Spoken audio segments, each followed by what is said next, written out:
A story of my dirty divorce with my billionaire ex-wife.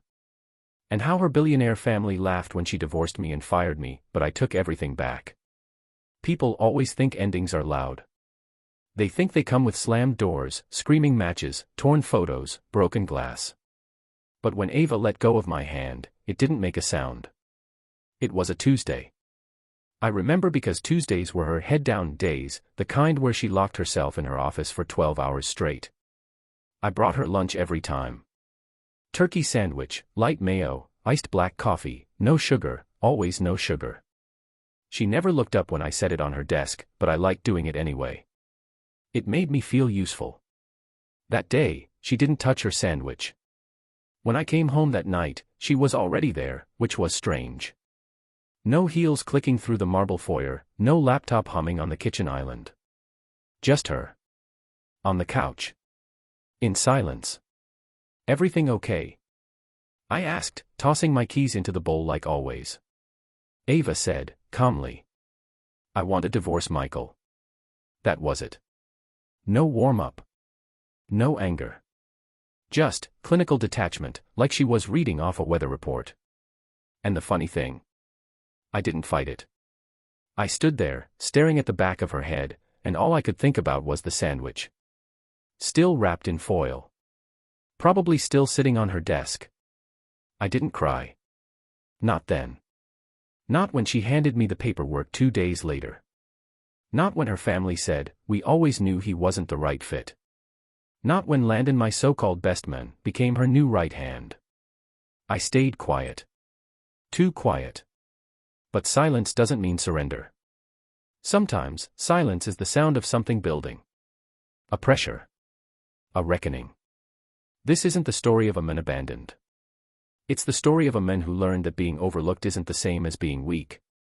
So here it is, the whole truth. From the boardrooms to the courtroom. From betrayal to becoming someone I never thought I'd be. This is how and how I learned to hold on to myself. The first time I met Ava Langford, she didn't even see me. She saw a problem, and I happened to be the guy holding the solution. It was at a tech summit in San Francisco. I was 27, running late, and sweaty from sprinting 3 blocks because some genius booked me a hotel with no shuttle. I was supposed to present on cross-platform system integration, thrilling stuff, I know, and she was on a panel about ethical AI and corporate scaling. Her world was suits that cost more than my car. Mine was coffee-stained code and second-hand laptops. But when I finished my talk, dry mouth, stammering, terrible pacing, she stood up in the back of the room. Not clapping. Just watching me. You ever think about working with someone who can actually sell what you build? She said afterward, sliding next to me with effortless confidence. She had that voice, low, clear, with just enough bite to make you pay attention. We had coffee that afternoon. She paid. I offered, but she didn't even blink. I didn't fall in love with her that day. Not exactly. It was more like gravity shifted, and I started walking in her direction without realizing it. She moved fast. Ava was always like that, always 10 steps ahead of everyone else, already executing before most people even realized there was a plan. She invited me to sit in on a strategy call a week after our coffee. I didn't know anyone in the room, but they all knew her. The way they straightened when she spoke. The way silence followed her voice, like even noise knew its place around her. She introduced me as Michael, our systems guy. That title was news to me. But no one questioned it. And maybe that should have been my first red flag. It's funny how love, in the beginning, looks a lot like admiration wearing warmer clothes.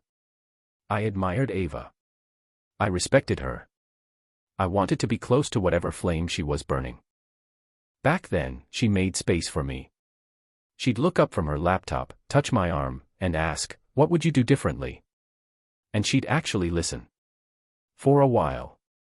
But slowly, the questions stopped. The touches became nods. The glances became glances past me. I noticed it at a private dinner party she threw for investors one night.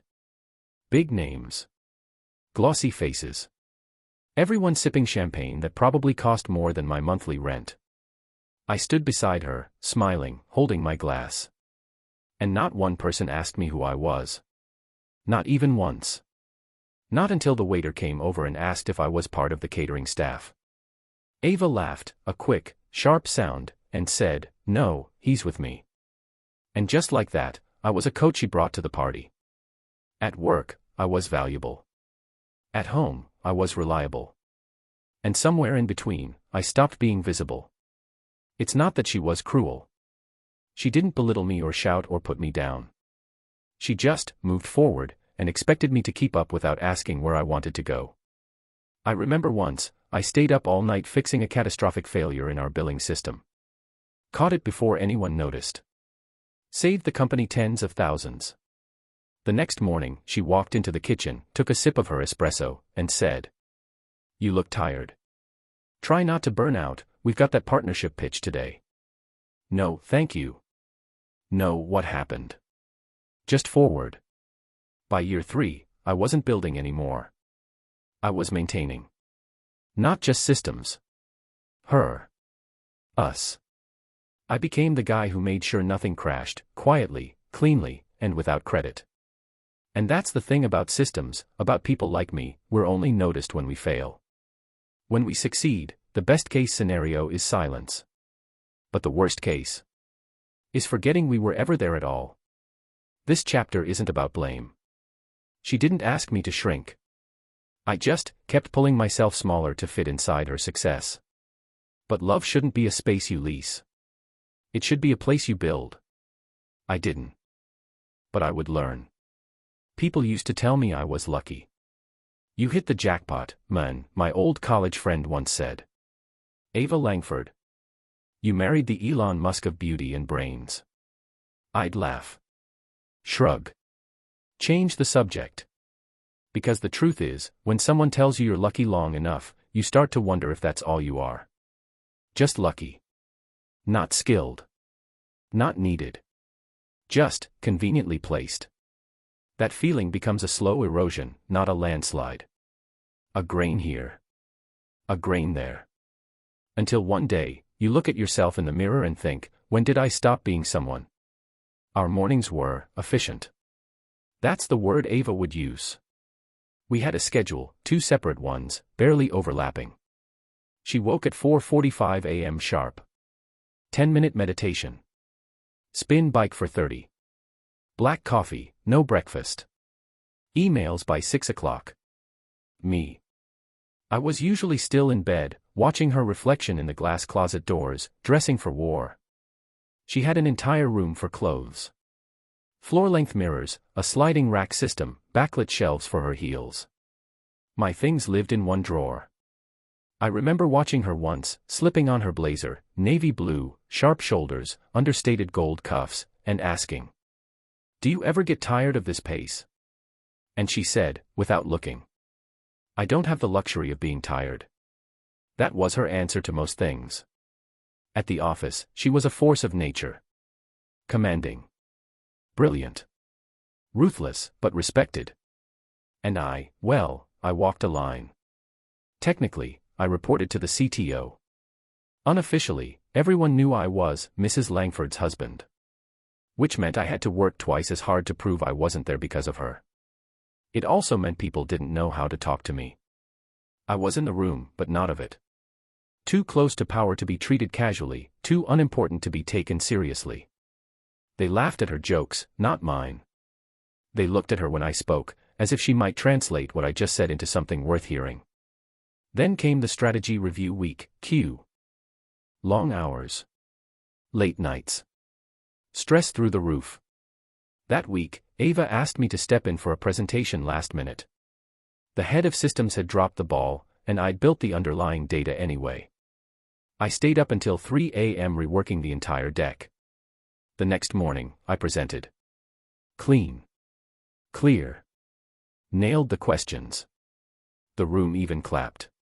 Real applause. And when it was over, Ava stood, looked around the room, and said, "See. That's what happens when you give someone a real incentive to try harder." That was her compliment. I remember standing there, papers in my hand, heartbeat in my throat, realizing she hadn't said my name once. Not, "Michael did a great job." Not, "Thanks for stepping up." Just, performance. Efficiency. Results. Later that night, we were home. I was washing dishes. She was on her second Zoom call in the living room. I listened as she talked to an investor, someone high up, someone important. She laughed, easily. Lightly. The kind of laugh I hadn't heard in months. And then I heard her say it. "Oh, that. Just had one of the engineers cover it. No big deal. Not my husband. Not Michael. Just an engineer. Disposable. Replaceable." And I stood there, sponge in my hand, suds dripping down my wrist, thinking about how strange it was to feel lonely, in a house I lived in, next to a woman I loved. I didn't say anything. Not then. Not when she started working later than usual. Not when she stopped asking me how my day was. Not when she flew to Berlin for 4 days and came back with a necklace I'd never seen before. I told myself she was tired. That stress made her distant. That this was just a phase. But love doesn't erase your name from someone's lips. Respect doesn't redact your presence from a room. And a marriage isn't a merger, at least, it shouldn't be. I was still wearing my wedding ring. She was wearing armor. And I was starting to realize. I wasn't married to a woman anymore. I was married to a CEO.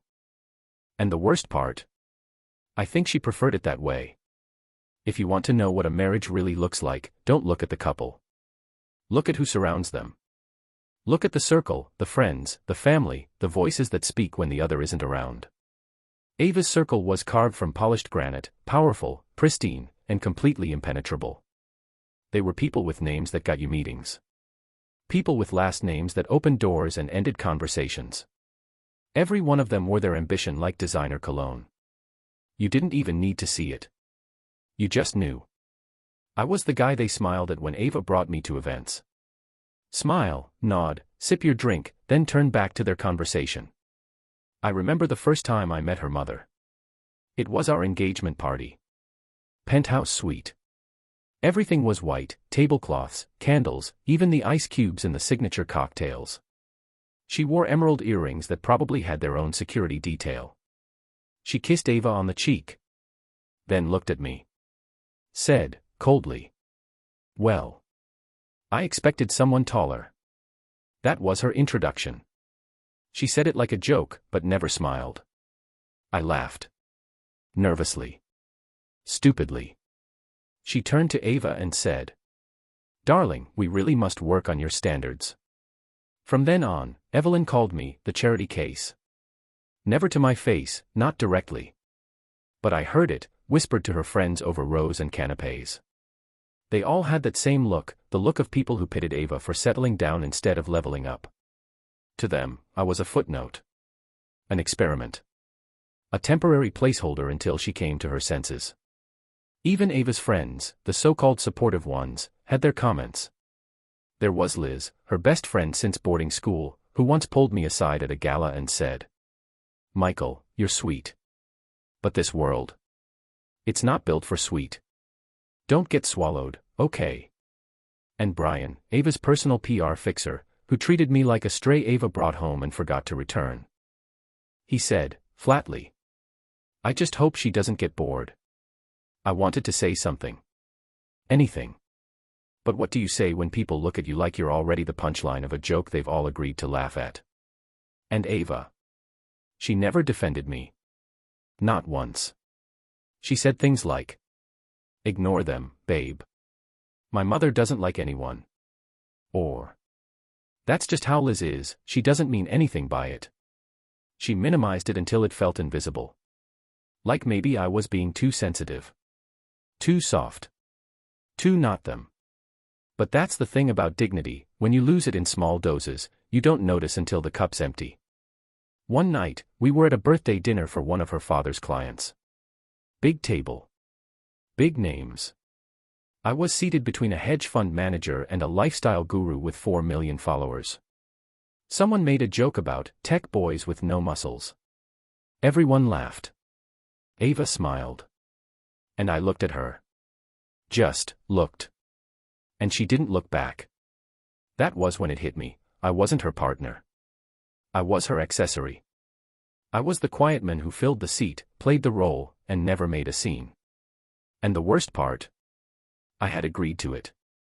Every time I said nothing, every time I smiled and swallowed it down, I signed the contract again. People think betrayal is loud. They think it comes in slamming doors or screaming matches. But sometimes, betrayal is quiet. It's the way your wife doesn't speak up when you're dismissed. It's the way her friends say, "You'll never last," and she doesn't correct them. It's silence. Applause at your expense. Shrugging off your worth like lint on a blazer. I didn't lose her to another man. I lost her to a world I never belonged to. And she never reached back to pull me in. There's a loneliness that comes when you're surrounded by people who see right through you. And I was starting to realize. I wasn't just unloved. I was unseen. It didn't shatter all at once. That's not how glass breaks, not when it's thick, tempered, It begins with tiny fractures. Stress lines. Barely visible unless you look closely, and for a long time, I didn't. We had a system, Ava and I. She worked. I worked. We ate late. Sometimes we shared a glass of wine in silence, both of us staring at our phones, occasionally reading a headline out loud like that counted as connection. She stopped asking me to walk her to her car in the morning. I stopped asking if she wanted to stay in on Fridays. We slowly untied all the knots we once tied so carefully, the small rituals that made us feel like us. But I still convinced myself we were fine. Because the truth is, when you don't want to lose someone, you'll convince yourself the flickering light is just a trick of the eye.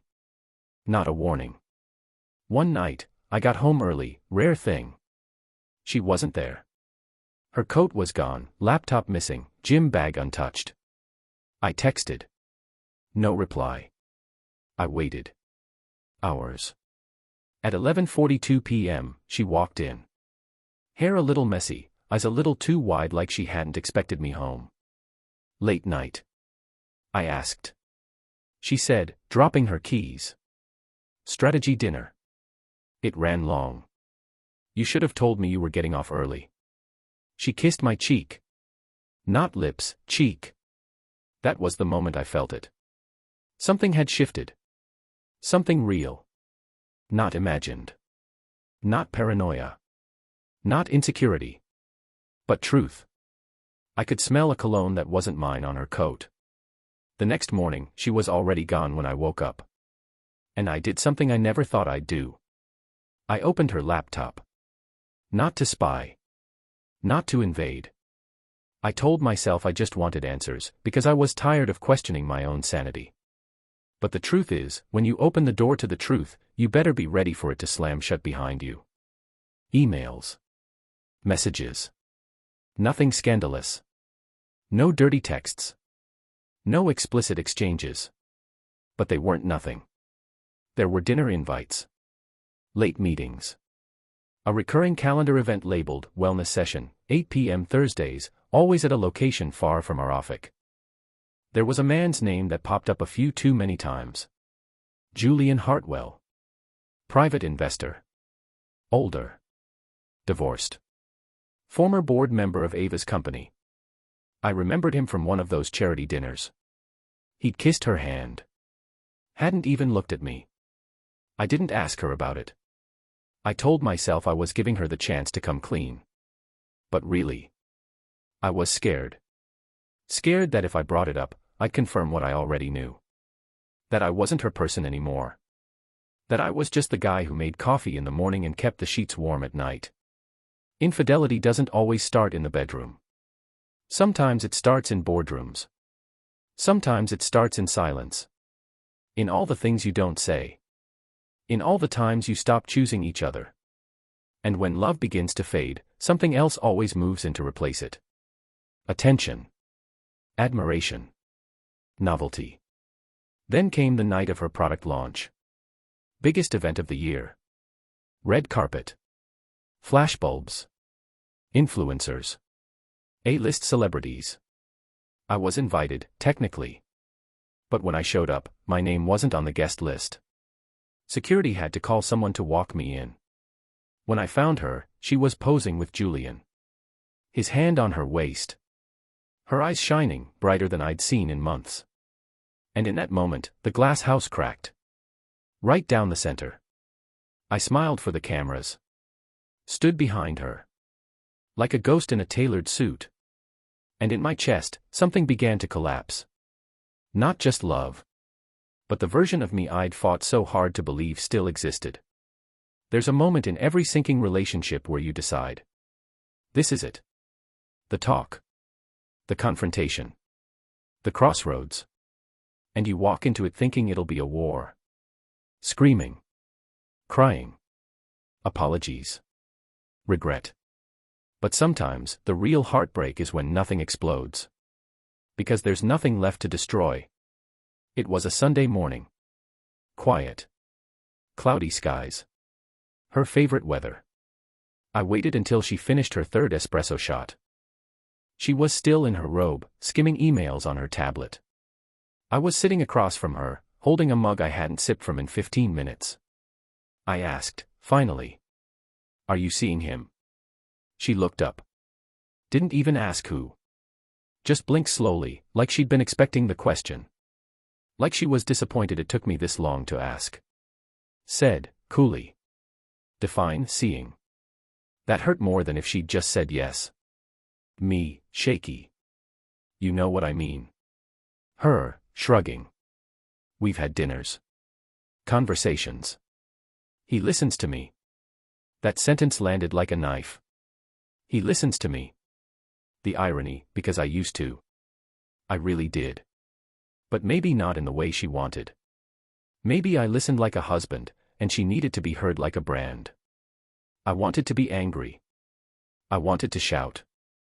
I wanted to make her feel the weight of what she was doing. But I couldn't. Because deep down, I already knew. This wasn't the first time she left me. It was just the first time she did it out loud. I said, softly. Do you love him? She said, quiet, almost whispering.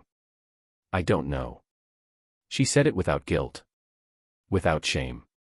Like she wasn't cheating. Like she was, evolving. She added.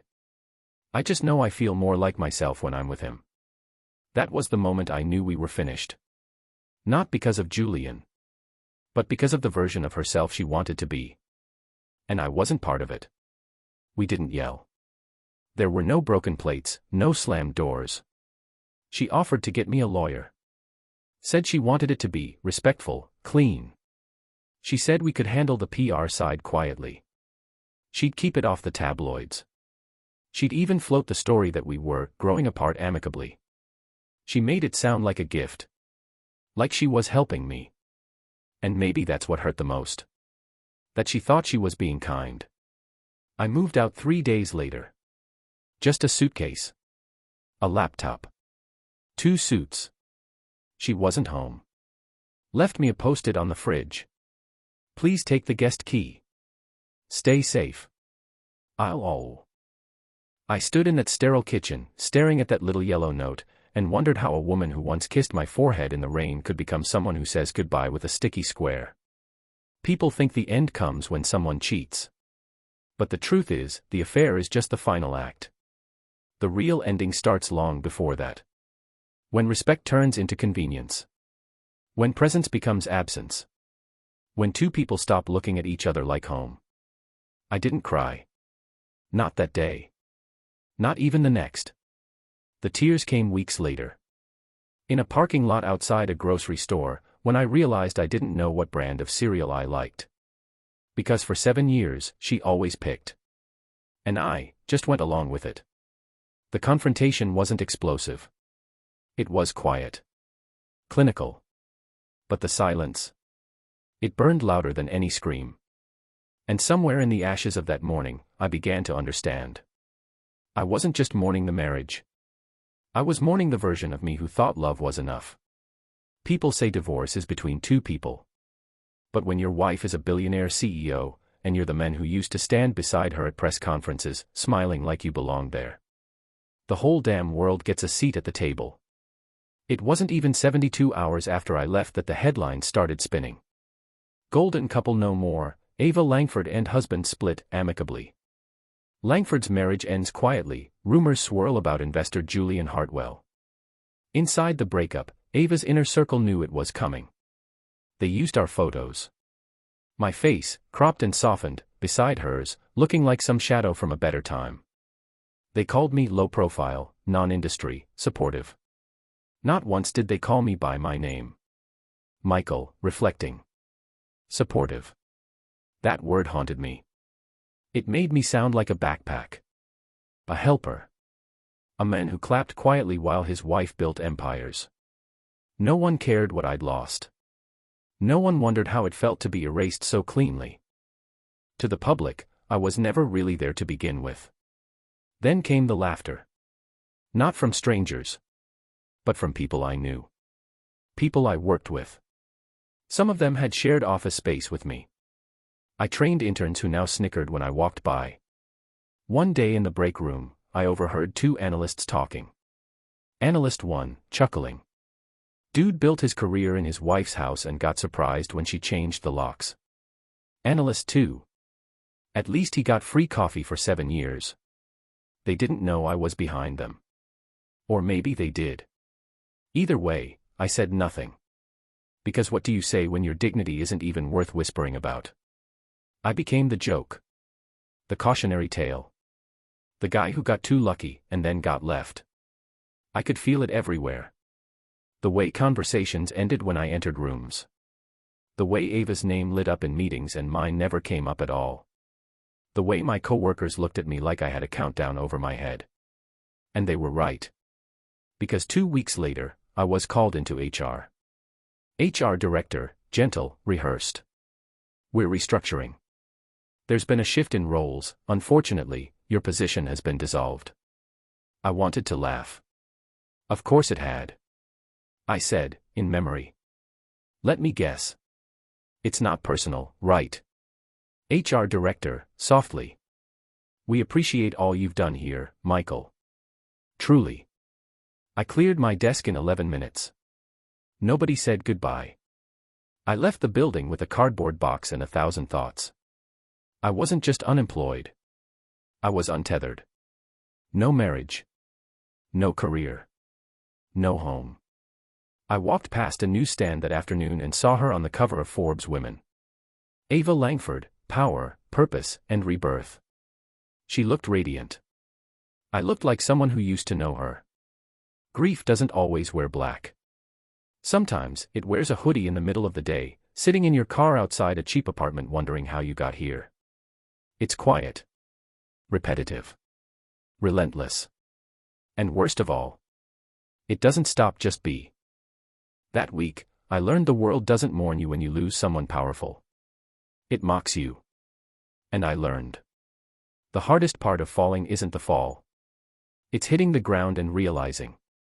No one's coming to help you up. You don't rebuild your life in dramatic moments. Not in job interviews or revenge arcs or cinematic breakthroughs. You rebuild it in silence. When no one's watching. When no one cares.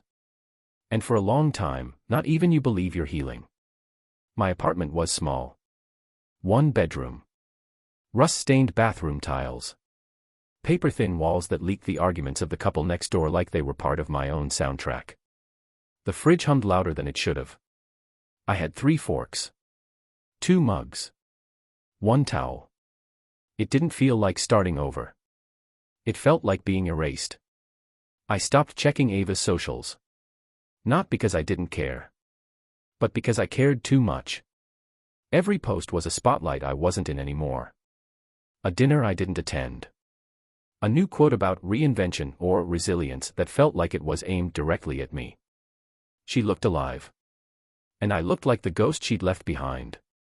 There's a special kind of loneliness that comes after being publicly discarded. It's not just heartbreak. It's humiliation. The kind that makes you afraid to answer old friends' texts. The kind that makes you flinch when someone says your name too confidently, like they still believe you're the man you used to be. I did freelance consulting for a while. Nothing big. Startups mostly. I wrote brand audits in sweatpants and ate microwave dinners over my laptop.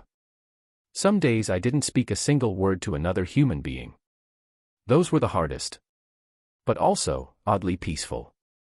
There was a coffee shop on 8th and Weller I started going to. Not for the drinks. They were awful. But the barista, Jules, never asked questions. She just said, "Hey, Mike." Same thing.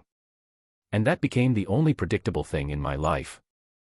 Sometimes I'd sit there for hours, laptop open, untouched, watching people live. Couples fighting. Teenagers laughing. Mothers scolding toddlers. Regular life. Life that didn't know me. Life that didn't judge me. Life that didn't remember. One night, I got home and looked in the mirror. And for the first time in months, I didn't see her husband. I saw a man. Just a man. Bruised, but standing. Alone, but awake. Lost, but moving. Healing is boring. It's grocery lists. Budget spreadsheets. Shaving again after weeks. Switching off the TV before 2 a.m. It's taking back your own name in 1,000 invisible ways. And one morning, without even realizing it, I didn't think about her. Not at breakfast. Not in the shower. Not once. That's when I knew something had shifted. Grief didn't leave me. It just moved to a corner of the room, quieter now, more respectful. And for the first time in a long time, I wasn't surviving her absence. I was living my presence. It was a Tuesday.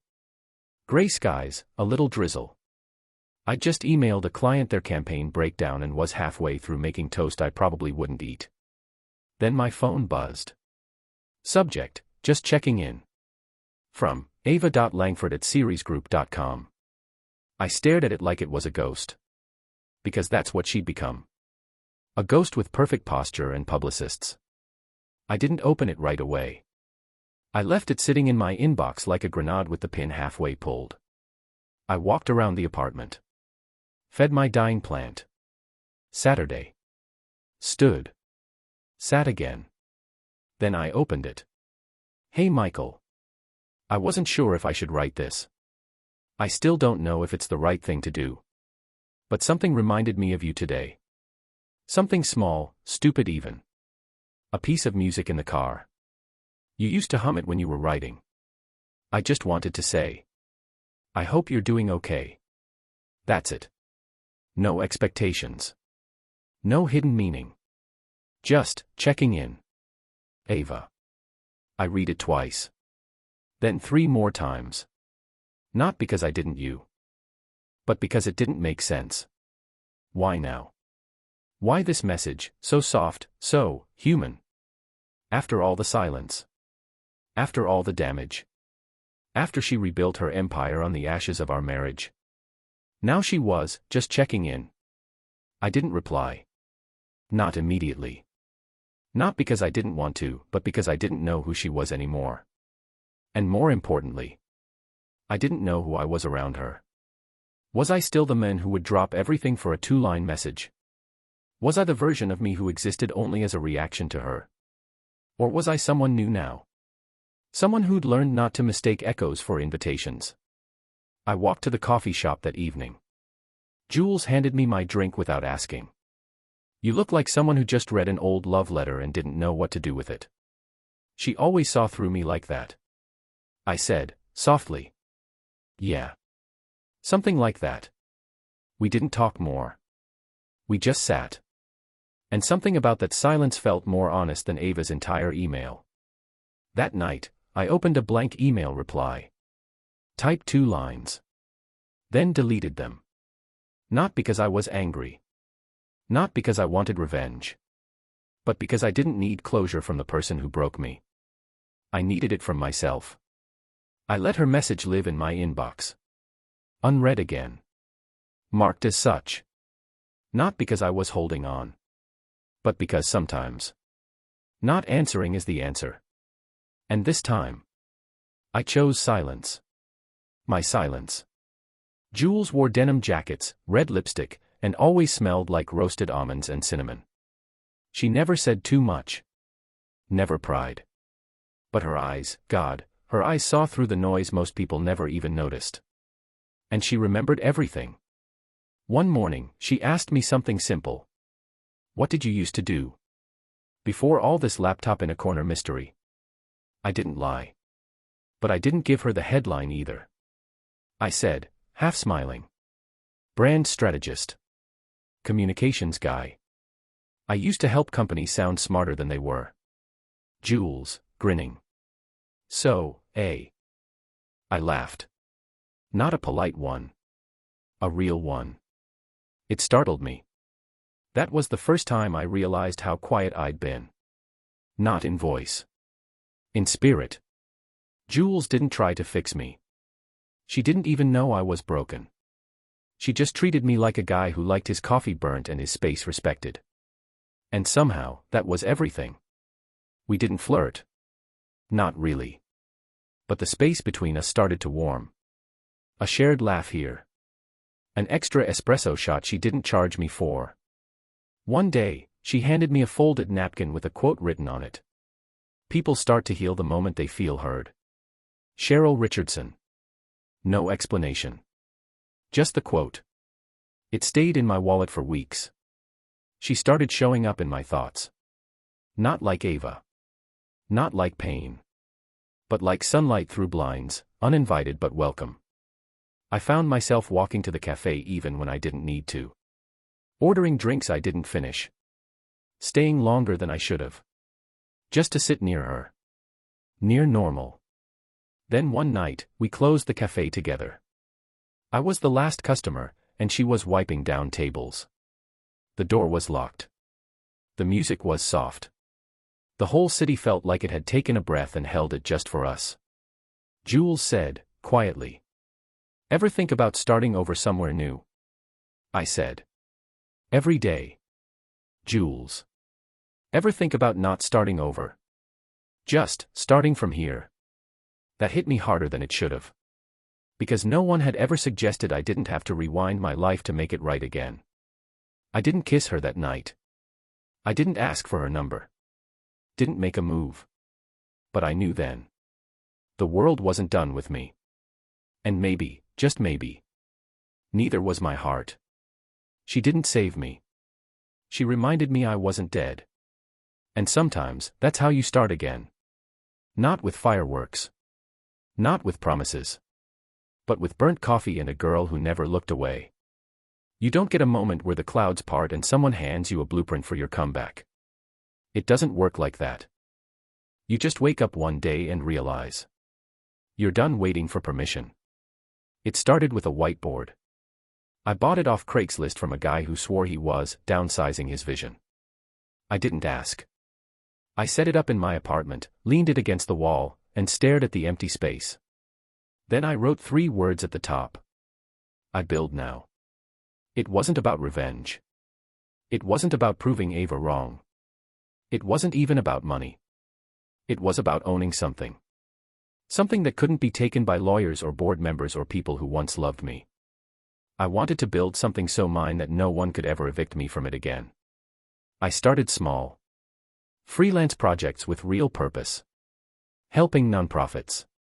Rebranding struggling small businesses who couldn't afford agencies but deserved brilliance. Every time I helped someone find their voice, I felt a piece of mine return. Then came the call. A startup founder I used to mentor back at Series. She'd left the company the same month I was pushed out. Rachel, on speaker. Mike, I heard you're back in the game. I've got seed funding and no strategy. You in? I didn't hesitate. I'm in. It wasn't corporate. It wasn't glamorous. But it was mine. I worked from cafes, co-working spaces, rooftops, subway platforms, anywhere but the offices I used to haunt like a ghost. My phone stopped buzzing with pity texts. Now it buzzed with respect. And every email signed a founder or creative lead or strategy director felt like a brick in a house I was building with my own hands. One evening, Jules slid a drink across the counter with a quiet smile. You look taller these days. I said, grinning. Maybe I'm just standing straighter. Jules. Or maybe you finally remembered who you were before they made you forget. I didn't ask her out. Not yet. But that night, I walked home, passed by the glass towers of the company I once served like a soldier. And I didn't look up. Because I wasn't beneath them, I was beside them. They burned down the man I was. And I thank them for it. Because the man I'm becoming. He's fireproof. The first article was small. Just a blip in an obscure digital newsletter. Michael Grant, former comms director at Series Group, returns with a sharp-edged startup strategy firm shaking up underdog brands. Ava probably didn't even see it. But her assistant did. And her assistant used to intern under me. That's how the second article happened. This one wasn't so small. The Silent Strategist returns, Michael Grant's rise from corporate scandal to founder. Tech Today magazine. They used my old headshot. The one from before the divorce. Before I looked like a ghost wearing a tailored suit. Funny thing about headlines. They don't ask permission. And suddenly, everyone remembered my name. The calls came next. Former colleagues. Investors. Old clients whispering about projects, covertly, of course. They still worked under Ava's roof. But one call stood out. Blocked number. 7:42 p.m. I almost didn't answer. Hello. Silence. Then. Ava. Congratulations. Just that. No greeting. No lead-up. No fake pleasantries. Just that voice. Calm, polished, colder than December. Didn't expect to hear from you. Ava, clipped. I didn't expect to have to call. But your little company is drawing attention. I said. Good. That's the point. Ava, pause. Be careful, Michael. The business world doesn't hand out second chances. It lets you build them, and then takes them back. I said, calm. Then it'll have to pry mine out of my hands. She hung up without saying goodbye. And I stood there, in my kitchen, phone in hand, heart pounding. But not from fear. From adrenaline. Because for the first time in a long time. She sounded nervous. I wasn't trying to get revenge. I was trying to get free. But freedom has a funny way of making your enemies nervous. Especially the ones who thought they'd written your ending. The next week, I walked into a pitch meeting for a mid-sized eco-brand that Ava's company had once declined. I gave them everything. A bold identity, a scalable voice, a future they could see. And they signed with me. Jules, later that night. You look like a man who just threw a grenade into someone's glass office. I laughed. More like a man who stopped being afraid of the glass shattering. She poured me a bourbon, neat. Sat down across from me. Jules. Don't forget, this is your story now. Not hers. And that stuck. Success doesn't silence your ghosts. It makes them whisper louder. But the difference is, I don't listen to ghosts anymore. I'm too busy building something real. It started with a strange silence. A client ghosted me, no warning, no explanation. Then a second. Then an email. Just one line. We've decided to go in a different direction. And I knew. This wasn't chance.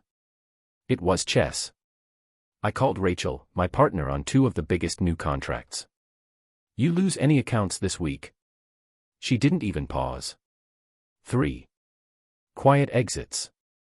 No red flags. No drama. Then came the message I had dreaded, but expected. Urgent, Series Group launches, conscious rebrand initiative targeting local startups. Including eco-brands, women-led ventures, and tech-for-good orgs. The same people I was helping. Ava was now targeting. With better funding. Faster teams.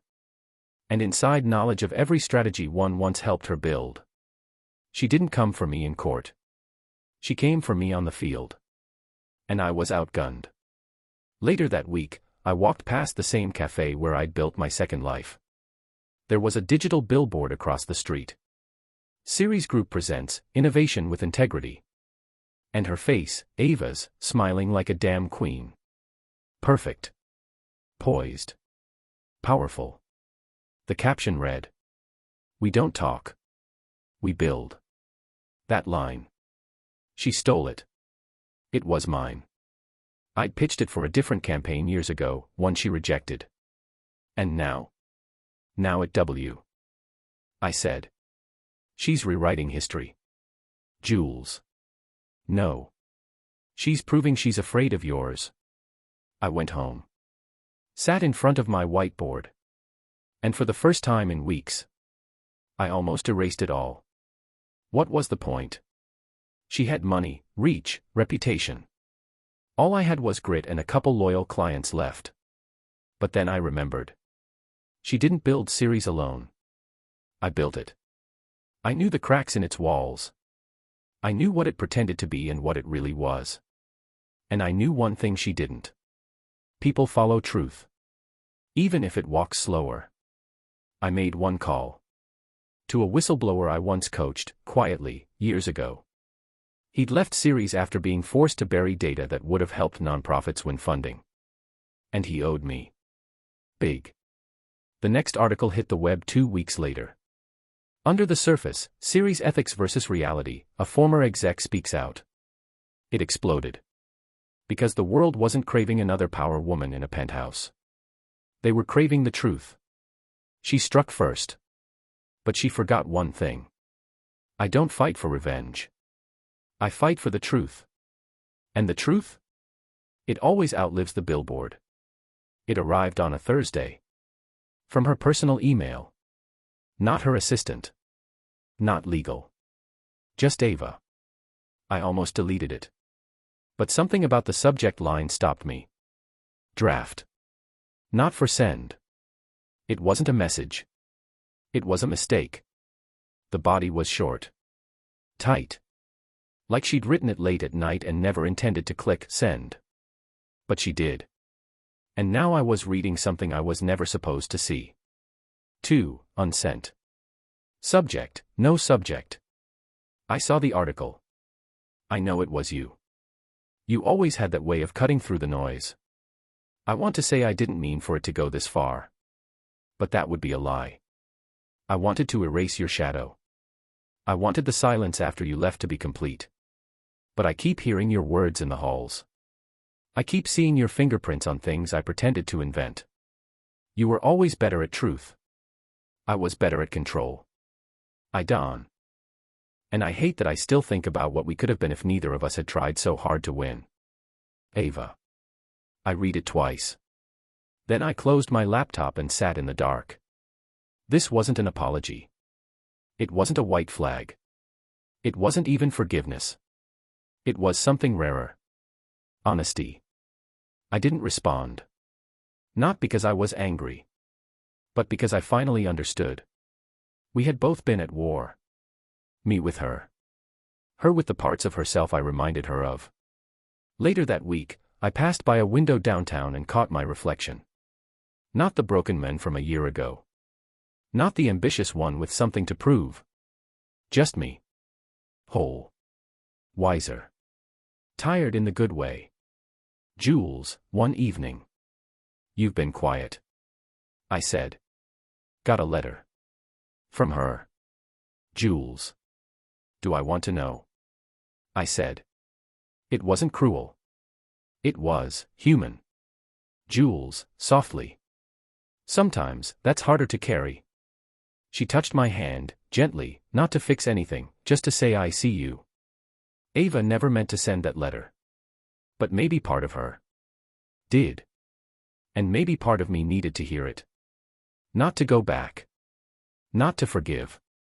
But to finally, completely let go. It was raining. The soft kind. Not angry, not heavy. Just enough to remind you that the world keeps turning, even when you're not watching. Jules was late. She'd gone to pick up wine and forgot her umbrella. When she walked in, soaked, laughing, bottle in hand. Something in me unclenched. Jules, grinning. Don't say it. I know. I said. You look like a romantic comedy cliché. Jules. And yet, somehow, you're smiling. She peeled off her coat and threw it over the chair. Her hair clung to her face. She didn't care. God, it was beautiful. Not because of how she looked, but because of how free she was. And because next to her, for once, so was I.